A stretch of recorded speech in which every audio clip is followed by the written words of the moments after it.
the business cycles. I'm learning that my hair is actually wavy, apparently. So it's helping me relax about the fact that it always looks like it's kind of, a little unkempt. I'm getting a lot of ads on social about, do you have wavy hair? If this is happening, you might have wavy hair. I'm getting just suddenly tons of ads about that. That's weird. Really? I think we're not alone. I think that's what's... Wow, yeah, maybe it's like a whole thing that's happening. It's also I'm here humid as F here in the Northeast. This is like week 3 of just suffocating humidity levels, and then they're like, it's gonna rain, and then it's like, oh, it'll be gone, and then it's right back. It's just it's been a very, very humid summer here in New York anyway. Yeah, I was, as I'd mentioned earlier, I was on a Zoom call this morning and the camera was off for whatever reason. I don't know why. And I was like, oh, and I turned it on and I hadn't sort of like powdered my nose and prepped myself. And it was a shock to all involved. It was like, I looked like some subterranean earth dweller who'd like sort of come out to, it's like we talked about, what was that, like Lord of the Rings earlier. It's like I had Gollum energy right off. I think we're gonna have an episode on like, Zoom era work. Oh. Like, I mean, in the 80s, all these things that we're talking about, these dynamics of Zoom just didn't happen years ago. Including some etiquette and questions about appropriateness. We should definitely do some vignettes. I had someone do something on a Zoom call where I'm like, is this normal now? Am I just old? Is this a generational thing? And I'm like, no. What did they do? They were just blowing giant vape smoke into the Zoom lens. I'm going to go with no. Don't do that. Yeah, no, I mean, it was, was it during COVID? It was probably not in the heart of COVID where we were all like, rocking back and forth. But it was in you can still work from home before anything bad happened. And I didn't care. People were wearing t-shirts. This person was wearing a t-shirt and like a hat. I don't know, the hat might have been backwards.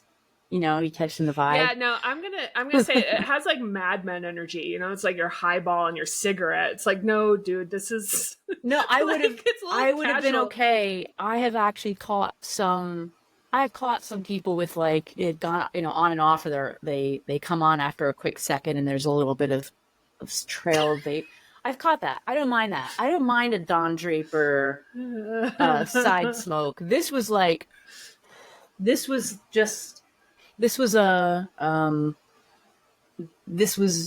intentional right into the camera, and it was my town hall team meeting, so there was like a lot of Zoom box, a lot of little pictures in the Zoom box, and so I wasn't focusing on them. To be fair, it was they probably thought they were anonymous because there were so many people on the call, but also or maybe they thought their camera was off, or I don't even know. Yeah. But I had to check myself. It's like if this is a generational thing, but no, I think you're right. It's a hard no. It's not okay.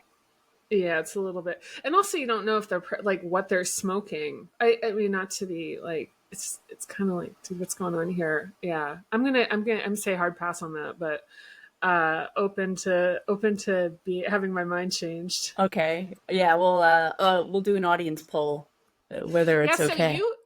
Yeah, we'll have an audience poll. So, Mary, you have been having some great conversations lately with some of the folks that are our listeners. Yeah, I'm so grateful.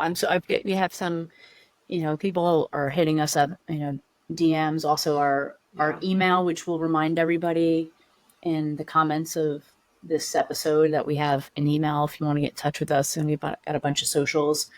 So this one comes in, this was an email that came in from our audience, and it came from CT_Todd. And he writes, Psychos, love the show. The first episode I heard was authenticity. It hit the mark for me, so I continued on with your shows on shame. I work for a brokerage firm, and I guess this show hit too close to the mark because while I really enjoyed listening to them, I felt later like it maybe stirred up a little too much. My work culture is very intense and competitive. I planned on going back to binge the rest of your shows, but felt like it might make dealing with my job more difficult. I know this is a cop out and I'm probably in denial of just how bad it is, but I have 2 small kids and the money is too good to consider leaving right now. Wanted to share the feedback and encourage you to keep going. I expect at some point down the line I'll be at a different position, but for now I'm staying plugged into the matrix. So like, wow. So first of all, thanks to, and he's probably not listening to this, but thanks to CT Todd. Katie, it brought up all sorts of feelings for me. I think obviously from a selfish point of view, I was disappointed that we were going to lose Todd, at least for now. Yeah. And then when I stopped thinking about myself, I made myself imagine where Todd is emotionally. And then I felt myself being flooded with compassion and sadness, really, for him. Because I certainly have had, my share of jobs where, you had to expend a lot of emotional energy to get through the day sometimes. And so I guess my reflection here is that sometimes our minds will help protect us from things that we're not yet ready to deal with.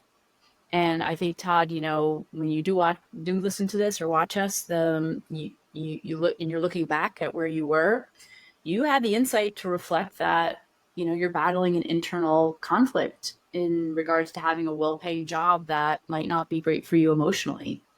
And that by letting that awareness come out into consciousness, it could potentially put your ability to earn money you need for your family at risk. So listen, we all need to do what we need to do in life sometimes.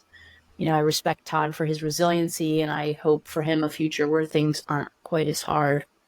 What do you think, Katie? Well, the first thought that comes to my mind is I get it. I have been there. I spent swaths of my career and my life, like pretty, I guess the term that is now commonly used is dissociated. And part of the thing was that the intensity that I was working at, I couldn't stop because when I did, it revealed just how painful it was to be working the way I was. So I wouldn't stop.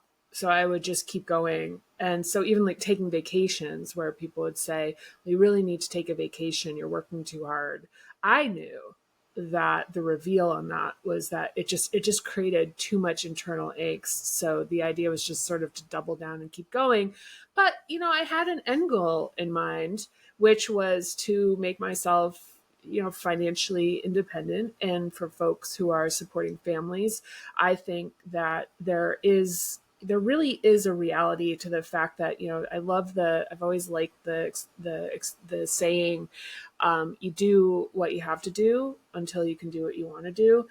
And I think that part of this is that it's like, okay, if that's where you're at right now, and you're like, I can't right now. And I get it. I get that so deeply, that at least you have clarity about what your end game is.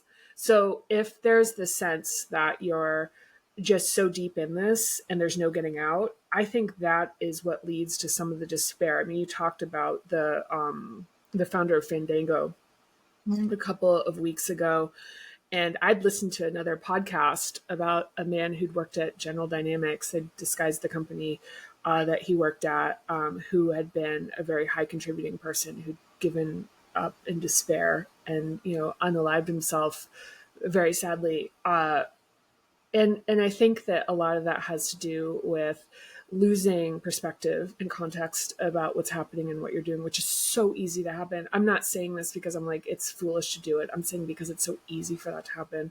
So my thing is if you are one of the people that is saying, okay, I'm not really ready to broach these types of topics yet, because it's like opening up kind of, sort of like something that doesn't feel particularly safe to me right now, is to just, if anything, before you go back in, to create some type of sensibility about, okay, I'm going to go back in, but this is for the purpose of XYZ. And as Todd, talking about like supporting a family, I think that, and even supporting a person's goals about, developing a nest egg, developing, putting something together to build a business, to create some security, to be able to like do something, whatever, but yeah. I think it's totally understandable. And I wish, this is one of those times I wish that we had like audience interaction, because I'd really want to Yeah. hear how folks respond to that and how they feel about it.